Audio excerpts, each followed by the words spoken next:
नमस्कार. मी आबा माळकर. आपण पाहतात लक्षवेध.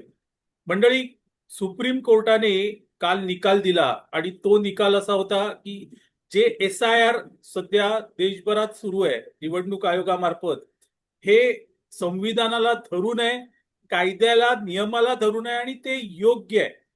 या निकालामुळे सगळ्या लिब्राडूंची आणि जे डावे आहेत किंवा ज्यांनी ज्यांनी या SIR ला विरोध केला त्या सगळ्यांच्या पाठीमागे म्हणजे पार्श्वभागावर बर्नॉल लावायची गरज निर्माण झालेली आहे.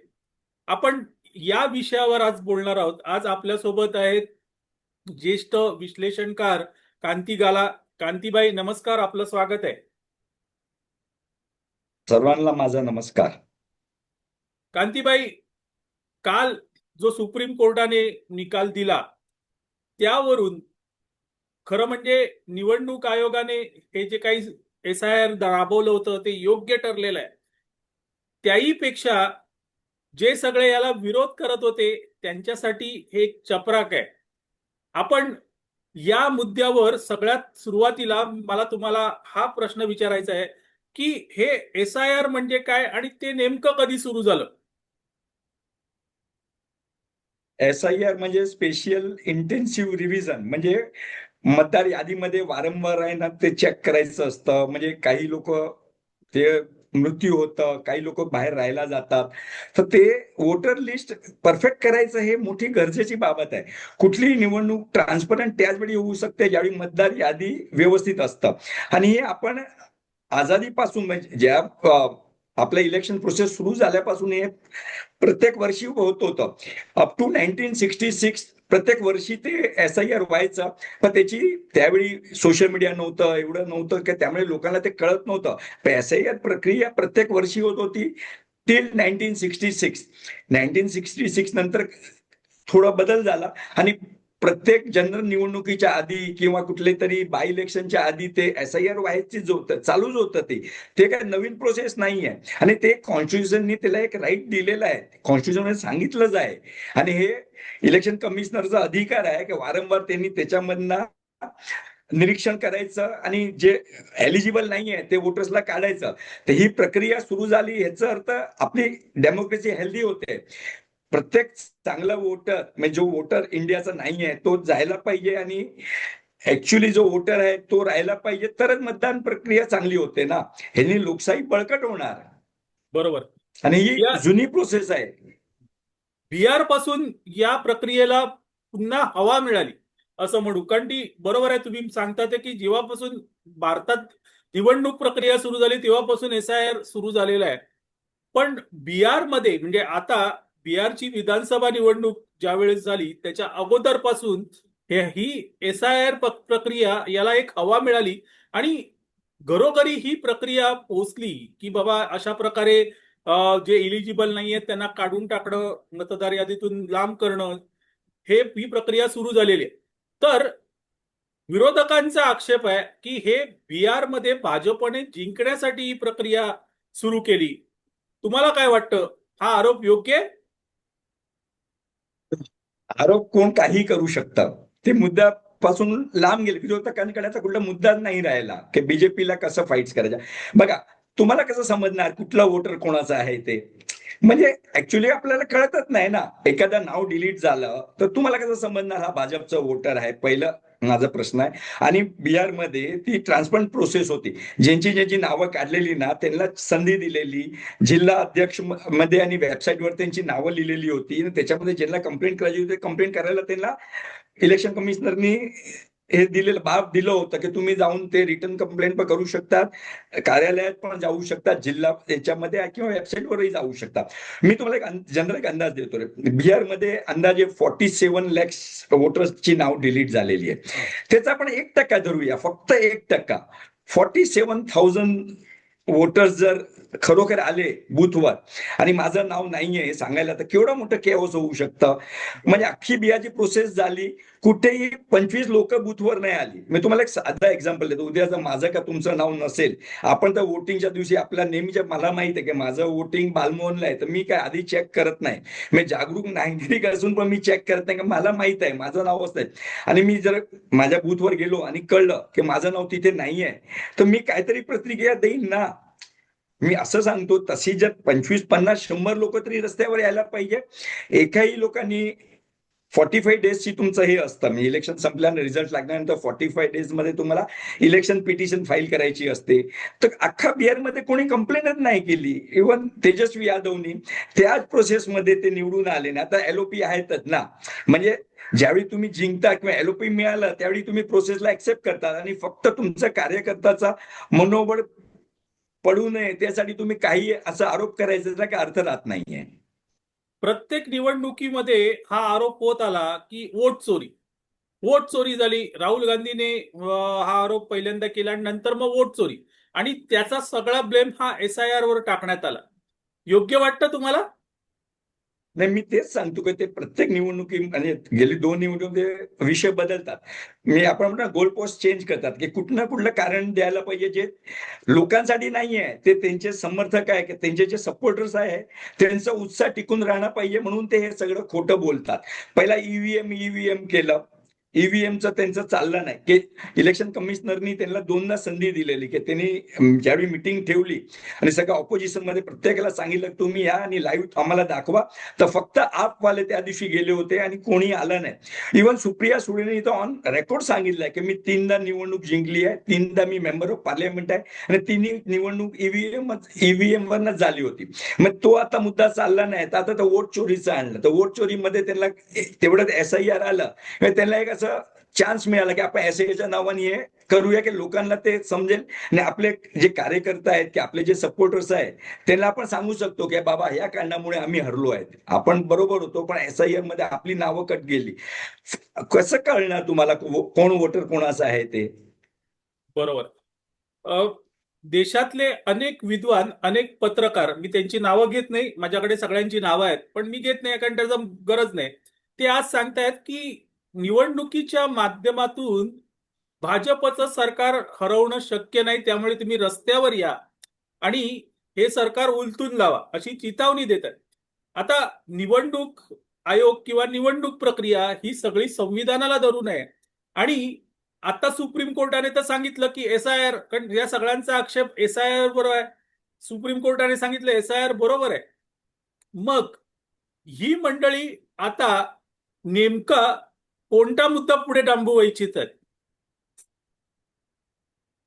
त्यांच्याकडे कुठला मुद्दाच नाही राहिला ना, की लोकांकडे जाण्यासाठी काहीतरी असं तुम्हाला लोकांचे मुद्दे ते धरत नाहीये. खरं म्हणजे अजून मी सांगतो, महागाई, बेरोजगारी हे सगळे मुद्दे तुम्ही घेऊ शकतात, पण ते घेतच नाहीये. ते काय घेतात? मोदीची डिग्री, मोदीचं सूट किंवा असे जे मुद्दे करतात जे प्राईम टाइम डिबेटचे इश्यूज आहे. हिंडनबर्ग आणतात, अडाणीचा मागे लागतात. सामान्य माणसाला याच्यामध्ये इंटरेस्ट नाहीये. तुम्ही सामान्य माणसाचा मुद्दा जर धरून ठेवला आणि लोकांकडे गेलं, तर कदाचित तुम्ही थोडी फाईट देऊ शकतात. पण ते टोटली कट ऑफ आहे लोकांपेक्षा, लोकांपासून ते कट ऑफ झालेले आहेत. त्यांना ऍक्च्युअली मुद्द्यावर लढायची तयारीच नाही आहे त्यांची. बरोबर. सगळे होप्स या विरोधकांचे SIR बाबत सुप्रीम कोर्टात होते. सुप्रीम कोर्टात SIR राबवण्यावरून याचिका दाखल करण्यात आली होती आणि मग त्याची सुनावणी झाली. वेळोवेळी सुनावणी दरम्यान सुप्रीम कोर्टाने हे स्पष्ट केलं की निवडणूक आयोगाची चे अधिकार काय आहेत. निवडणूक आयोग ही स्वायत्त बॉडी आहे, त्यांना त्यांचे अधिकार दिलेले आहेत आणि त्या अधिकारात राहून ही मंडळी काम करतात हे सुप्रीम कोर्टाने वेळोवेळी सांगितलं. पण तरीही विरोधक ऐकायला तयार नव्हते. आता सरतेशेवटी तर निकालच आला. नेमकी याबाबत विरोधकांची मानसिकता काय आहे असं तुम्हाला वाटतं? मी तेच सांगतोय की राहुल गांधी जे म्हणजे एलओपी आहेत आपले आणि इंडिया इंडिया अलायन्सच्या फेस म्हणून आहे की ऑपोजिशनचा फेस आहे, ते प्रत्येक वेळी पण आपल्या हातात एक लाल वही असते, म्हणजे कॉन्स्टिट्यूशन ऑफ इंडियाची वही घेऊन फिरतात आणि एसआयआरचा विरोध करतात. अरे ते कॉन्स्टिट्यूशननी राईट दिलेले आहे, इलेक्शन कमिशनर स्वायत्त बॉडी आहे आणि त्यांना ते अधिकार दिलेले आहे आणि ते वेळोवेळ निवडणूक प्रक्रिया चांगली व्हावी त्यासाठी प्रयत्न करतात. तर खरं म्हणजे ऑपोजिशननी पण त्याला सहकार्य करायला हवं होतं. हे आता काय झालंय, सुप्रीम कोर्टने ज्यावेळी सांगितलं तर आता त्यांच्याकडे कुठला मुद्दाच नाही राहिला की आता महाराष्ट्र पासून बाकी सगळ्या स्टेट्समध्ये पण ती प्रोसेस आता सुरू झालेली आहे आणि ती प्रक्रिया व्हायलाच पाहिजे. ट्रान्सपरन्सी त्याच वेळी येईल ज्यावेळी तुमची वोटर लिस्ट बरोबर होईल आणि तुम्ही वोटर लिस्ट नंतर ते वेबसाईटवर टाकतात, त्यानंतर तुम्हालाही त्याच्यामध्ये काही तक्रार असेल तर सांगायचं तुमच्याकडे अधिकार आहे. आणि हल्ली ते इलेक्ट्रॉनिक्स मीडिया आणि इलेक्ट्रॉनिक्सचा जमाना आहे. काही असं झालं, समजा तुम्ही 200-300 लोकांची जर खरोखर एलिजिबल वोटर्सची नावं नसेल तर तुम्ही लाईव्ह प्रेस कॉन्फरन्स घ्या, त्या 100 लोकांना तिथे आणा आणि लाईव्ह टेलिकास्ट मध्ये दाखवा ना. फक्त कॉन्स्टिट्यूशनची पुस्तक हातात धरून काही चालत नाही ना. तुमच्याकडे खरंच मुद्दा असेल, तुमच्या मुद्द्याला खरोखर कायदेशीर काहीतरी तुमच्या हातात असेल तर तुम्ही कुठलीही प्रेस कॉन्फरन्स घ्या, ती 100 माणसं ज्यांची नावं डिलीट झालेली आहेत त्याला समोर आणा आणि दूध का दूध पाणी का पाणी होऊन जाईल. इलेक्शन कमिशनर ज्ञानेश कुमारनी दूध का दूध पाणी का पाणी केलं, त्याला सुप्रीम कोर्टने मान्यता दिलेली आहे. आता ऑपोजिशनला जर खरोखरच अजूनही जर मानत नसेल, फक्त हातात लाल पुस्तक घेऊन चालत नाही, कॉन्स्टिट्यूशन हातात धरून चालत नाही, त्याला कानूनी प्रक्रिया असते. तुमच्याकडे एवढे चांगले वकील आहे तर तुम्ही करा, लाईव्ह प्रेस कॉन्फरन्स घ्या, 200 माणसं अशी दाखवा ज्यांची नावं खरोखर कट झालेली आहेत. आता बिहारची इलेक्शन झाली, बेंगालची झाली, बेंगालमध्ये 92 लॅक्स ऑलमोस्ट कट झालेले आहेत. 92 लॅक्स फक्त 1% तुम्ही धरलं ना तर 90,000 लोक, 90,000 लोकांपैकी 9,000 लोकांनी पण कंप्लेंट नाही केली. म्हणजे मी 0.001% सांगतोय, तर मग कसं लोक तुमच्यावर विश्वास ठेवतील. कानूनी प्रक्रिया असते कुठलीही, आपण काय बनाना रिपब्लिक नाही आहे, आपल्याकडे कानूनी प्रक्रिया आहे. तुम्ही कोर्टात जाऊ शकतात, पुरावे देऊ शकतात, इलेक्ट्रॉनिक्स मीडिया आहे, तुम्ही प्रेस कॉन्फरन्स घेऊ शकतात आणि खरोखर त्याला लाईव्ह दाखवू शकतात ना. उद्या जर माझं वोट कट झाला असेल तर मी जाईन ना लोकांकडे की बाबा हे बघा माझा आधार आहे, हे माझं याने मला वोट करायला देत नाहीये. इतकं साधं हे आहे. हे प्रूव्ह करणं इलेक्ट्रॉनिक्सच्या जमान्यामध्ये एकदम इझी आहे. इलेक्ट्रॉनिक्स मीडिया आहे, तुम्ही प्रेस कॉन्फरन्स घ्या आणि लोकांकडे सांगा की दूध का दूध पाणी का पाणी. ते करायचं नाहीये की त्यांनाही माहित आहे की आमचा मुद्दा चुकीचा आहे, फक्त आपल्याला ते जीवन ठेवायचं आहे, मुद्दा चालू ठेवायचा म्हणून ते बोलतायत. पश्चिम बंगालमध्येच उदाहरण तुम्ही आता दिलं की एवढ्या मोठ्या प्रमाणात 92 लाख मतदार हे बाजूला झाले. पश्चिम बंगालमध्ये मोठ्या प्रमाणात बांगलादेशी शिरलेले आहेत आणि ममताची ती पॉलिसीच होती की बाबा बांगलादेशींना आपलंसं करा आणि त्यांना तिकडनेच सगळे आधार कार्ड, त्यांची आयडेंटिटी प्रूफ तिथेच मिळायचे आणि मग ते देशभरात पसरायचे.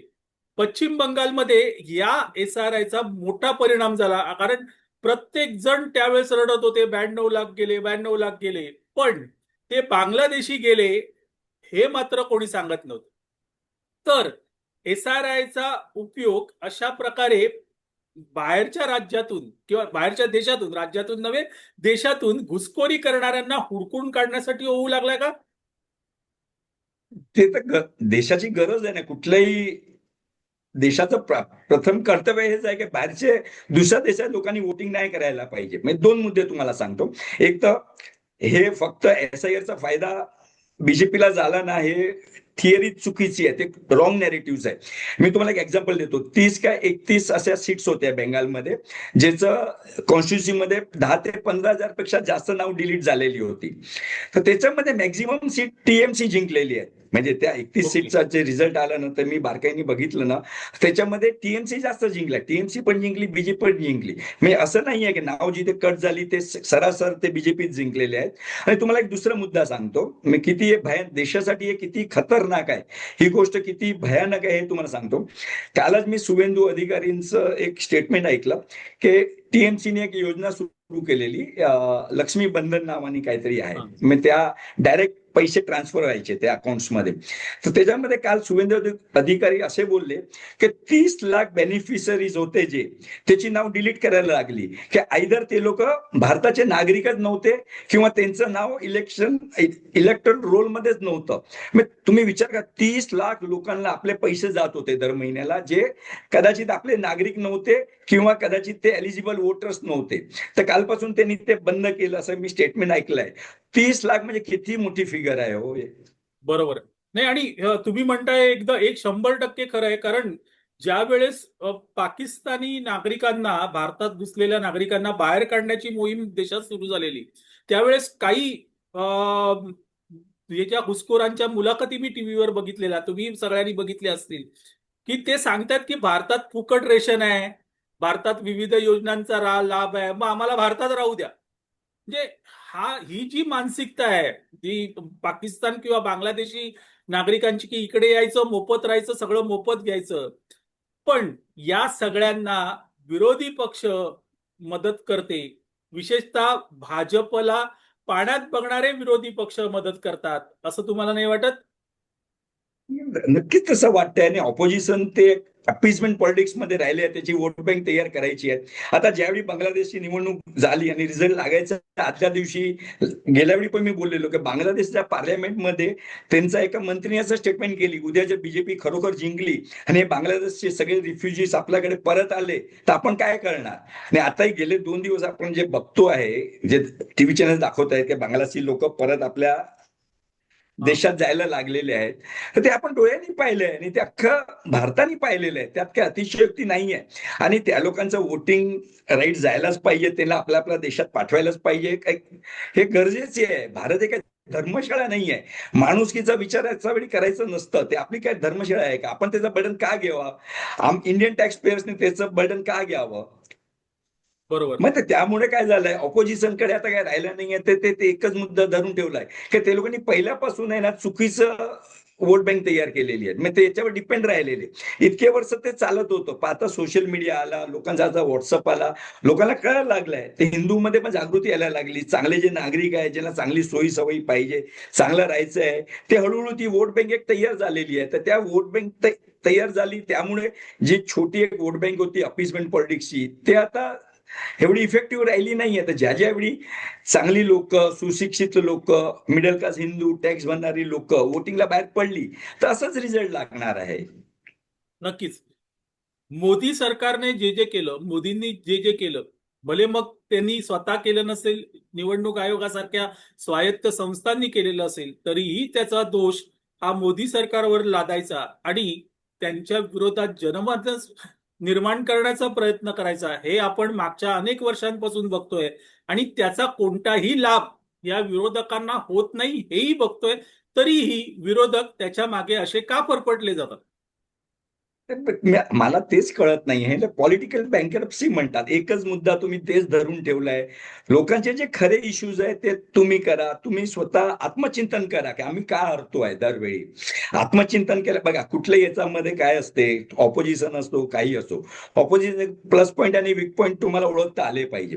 तर तुम्ही एकच मुद्द्यावर परत परत परत जाणार तर कसं झालं नाही. हा मुद्दा आता चालणार का नाहीये, मी तुम्हाला एक एक्झाम्पल देतो. म्हणजे हे SIR किती गरजेचं होतं ते ऑपोजिशनलाही माहित आहे. म्हणजे तुम्हाला कदाचित आठवत असेल, 2014ची लोकसभाच्या निवडणूक होती ना, त्यावेळी माननीय शरद पवारने एक ओपनली स्टेटमेंट केलेलं, ऑन रेकॉर्ड आहे, की साताऱ्याला की कुठेतरी त्यांचं एक इलेक्शन रॅली होती, त्यात ते बोलत होते की तुम्ही सगळे इथे वोट करा. ओपनली सांगितलं, इथे वोट केल्यानंतर तुम्ही अंगाला हाताला जी शाई लावतात ती लगेच पुसून टाका आणि 7 दिवसांनी परत मुंबईमध्ये निवडणूक असेल किंवा दुसरा महाराष्ट्राच्या दुसऱ्या भागात जिथे तुमचं वोटिंग नाव आहे तिथे जाऊन ते परत वोटिंग करा. मग ह्याचा अर्थ काय झालं की शरद पवार सारखे सिनियर लिडरलाही माहित होतं की डुप्लिकेट्स नाव आहे. हे नाव 2 ठिकाणी नोंदवलेली गेलेली आहेत की त्याचा गैरफायदा घेतात आणि तुम्ही दोन्ही ठिकाणी वोटिंग करतात. त्यामुळे जर एका ठिकाणी नाव जर कट झालं तर इलेक्शन प्रोसेससाठी ते चांगलं आहे. भारताच्या लोकशाहीसाठी ती एक हेल्दी प्रतिक्रिया आहे. आणि मी तर सांगतो आता कदाचित शशी थरूर जी आहे त्यांनी पण पार्लमेंटमध्ये पण सपोर्ट केलेला असेल. त्यांनी आता केरळचा रिझल्ट लागल्यानंतर ओपन स्टेटमेंट केलं की आम्हाला एसआयआरचा फायदा झाला. एसआयआरमुळे बोगस वोटर्स कमी झाले. जे डावे लोक जे दादागिरी करायची ती दादागिरी कमी झाली. बोगस वोटर आणायचे ते कमी झाले. दुसऱ्याच्या नावाने वोटिंग करायचे ते कमी झाले. काही नाव डिलीट झाली. त्याचा आम्हाला नक्कीच फायदा झालाय. हे दोन स्टेटमेंट बघा, एक शरद पवारचं आणि एक माननीय शशी थरूरजीचं. हे दोन्ही जर तुम्ही वाचला तुम्हाला समजेल की हे गरजेचं होतं आणि जे झालंय ते देशाच्या चांगल्यासाठीच झालंय. नक्कीच. एस आय आर प्रक्रिया, ही सगळी प्रक्रिया आपल्याला आता माहीत झालेली आहे. हळूहळू ती संपूर्ण देशात राबवली जाणार. जसजशा विधानसभा निवडणुका जवळ येत आहेत तसं देशात राबवल्या जाणार आहेत. त्यातून जे होईल ते सकारात्मक होईल. आणि याचं उदाहरण आपल्याला बिहारमध्ये दिसलं, पश्चिम बंगालमध्ये दिसलं, तामिळनाडूत, केरळमध्येही दिसलं. असं असताना आता विरोधक एसआयआर बाबत बोलणं त्यांनी जवळजवळ थांबवलं. कारण कालच्या निकालानंतर तर फार कमी लोकांच्या प्रतिक्रिया त्या सगळ्या याच्यावर आल्या. म्हणजे हाही मुद्दा आता विरोधकांच्या हातून निघून गेला. आपल्याला काय वाटतं? मी तेच सांगतो. कालच मी एक आता नेक्स्ट मोठी इलेक्शन उत्तर प्रदेशची आहे. म्हणजे सर्वात महत्वाची निवडणूक आहे. 27ची जी युपीची इलेक्शन आहे ना, इलेक्शन एक 29चं आपलं जे नॅशनल इलेक्शन त्याचं मूड सेट करेल. तर काल आतापर्यंत अखिलेश यादव पण एसआयआरच्या विरुद्ध बोलत होते. पण कालची जे स्टेटमेंट आल्यानंतर त्याचं जे का ऑफिस बेररचं मी स्टेटमेंट कालच ऐकलं तर ते बोलले की आता एसआयआरच्या मुद्द्यावर आमचा जे विरोध आहे त्याच्याबद्दल आम्ही आता एवढं खोल जाणार नाही. आम्ही हे मान्य करतोय की सुप्रीम कोर्टने जे सांगितलं ते आम्ही मान्य करतोय की आता ह्या मुद्द्यावर आम्ही लोकांकडे जाणार नाही. त्यांनी ते ओळखलं. तेच मुद्दा जर तुम्ही वारंवार लोकांकडे गेलं नाही, जर सुप्रीम कोर्टने सांगितलंय एवढं दूध का दूध पाणीचं पाणी झालेलं आहे, तर ते मुद्दा धरून तुम्ही लोकांना कन्व्हिन्स करू शकत नाही ना. उलट आणि आता काय जर मतदार पण खूप जागरूक झालेला आहे. त्याला सगळं माहित असते. They read between the lines. Right. आता एक शेवटचा प्रश्न. या सगळ्याबाबत तुम्ही आमच्या प्रेक्षकांना काय सांगा? नाही म्हणजे प्रेक्षकाला मी जास्त काही सांगत नाही. मी तुम्हाला एक एक्झाम्पल देतो एक फक्त, की विरोधकांचं हे रडीचा डाव आहे. पहिला ईव्हीएम केलं, आता वोट चोरी केलं, आता एसआयआर केलं. त्याच्यावरनं मला सहज एक आठवतंय की मी नेहमी क्रिकेट, फिल्म आणि राजकारण जोडतो ना, म्हणून एक तुम्हाला फक्त एक गमतीचा किस्सा सांगतोय की मी पण क्रिकेट लवर आहे. तर भारताच्या बरेच लोकांचं ते एक वीक पॉइंट आहे, फिल्म्स किंवा म्युझिक किंवा क्रिकेट. राजकारणामध्ये बोलताना आपण ह्या मुद्द्यावर पण नेहमी बोलतो आणि यांचं एक्झाम्पल देतो. तर 2003 मध्ये वर्ल्ड कप फायनल होती. त्याच्यामध्ये इंडिया वर्सेस ऑस्ट्रेलिया होतं. तर ऑस्ट्रेलियाने पहिली बॅटिंग केली आणि रिकी पॉन्टिंगने आपल्याला जबरदस्त म्हणजे मारलं, तुडवलं असं म्हणायला पाहिजे.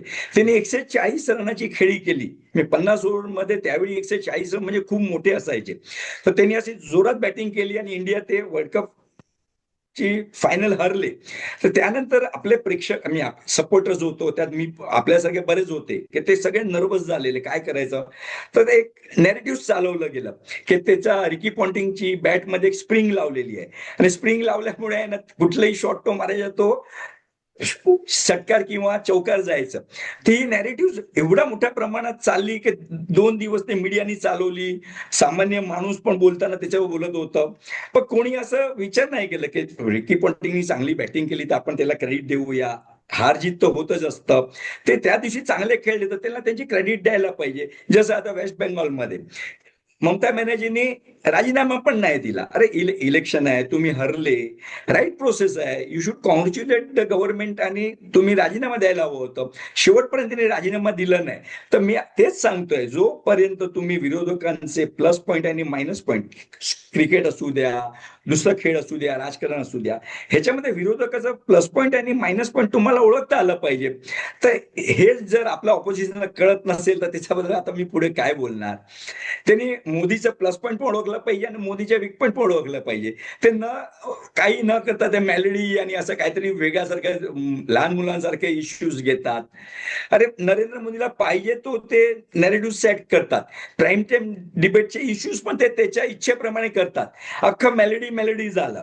तर तुम्हाला ते कळायला पाहिजे की तुम्ही त्याच्या ट्रॅपमध्ये अडकताय वारंवार. तुम्ही असे इश्यूज या जे लोकांना खरोखर म्हणजे बघा, कुठलंही हारजीत होत असते, एकही गव्हर्नमेंट आयुष्यभर चालू शकत नाही, बदल पण होत असतं आणि ते नैसर्गिक प्रतिक्रिया आहे. दोन तुम्ही जिंकणार, दोन हे जिंकणार, ते चालू असतं. 2 टर्म नंतर 3 टर्म नंतर कोणी हरू पण शकतो, अँटी इन्क्युबन्सी येते, पण तुम्ही लोकांपर्यंत जातच नाही, सामान्य कनेक्टच होत नाहीये, लोकांचे मुद्दे हातात धरत नाही आणि फक्त बांगलादेश सारखं होईल किंवा नेपाळ सारखं रिव्होल्युशन होईल आणि कुठली तरी एक पार्टी तयार होते, कॉक्रोच जनता पार्टी, ते अमेरिकेमध्ये बसून करतं आणि तुम्ही त्याच्या मागे लागतात. आपल्या विरोधकाचे ते पण रोहित पवार पासून बरेच लोकांचे मी स्टेटमेंट केले, लगेच त्याच्या मागे सपोर्ट करायला लागले. असं नाही चालत. इकडचं आपलं मतदार खूप जागरूक आहे हो, त्याला सगळं माहित आहे. बरोबर ते आपलं भवितव्य कुठे चांगलं आहे ना ते बरोबर ओळखतात. त्यामुळे हे चालणार नाही. तुम्ही म्हणजे नेपाळ सारखं किंवा बांगलादेश सारखं स्वप्न बघू नका. तुमचं विशफुल थिंकिंग ते चालणार नाहीये. तुम्ही लोकांचे प्रश्न घ्या, लोकांमध्ये या, निवडणूक प्रोसेसमध्ये या आणि व्यवस्थितपणे हार जीत जे आहे ते रिझल्ट ऍक्सेप्ट करा. नक्कीच.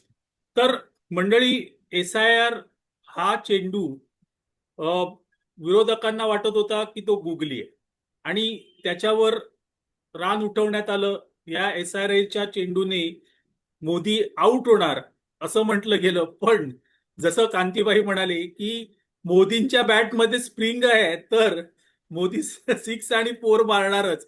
त्यामुळे हाही चेंडू वाया गेलेला आहे आणि सत्य परिस्थिती खुद्द सुप्रीम कोर्टानेच देशाच्या जनतेसमोर ठेवली आहे. त्यामुळे आता नवीन मुद्दा विरोधक काय काढतायत हे बघणं निश्चितच खूप आकर्षक ठरेल. तुर्तास आम्ही इथे थांबतोय. कांतीबाई, तुम्ही या चॅनलवर आलात आणि आमच्याशी गप्पा मारल्यात, त्याबद्दल आपले खूप खूप आभार. नमस्कार. मंडळी, लक्षवेध हा माझा चॅनल, या चॅनल मध्ये मी नियमित व्हिडिओ टाकतो. तुम्ही त्या व्हिडिओला लाईक, शेअर करा आणि आपलं प्रेम माझ्यावर आहे ते तसंच राहू द्या. धन्यवाद.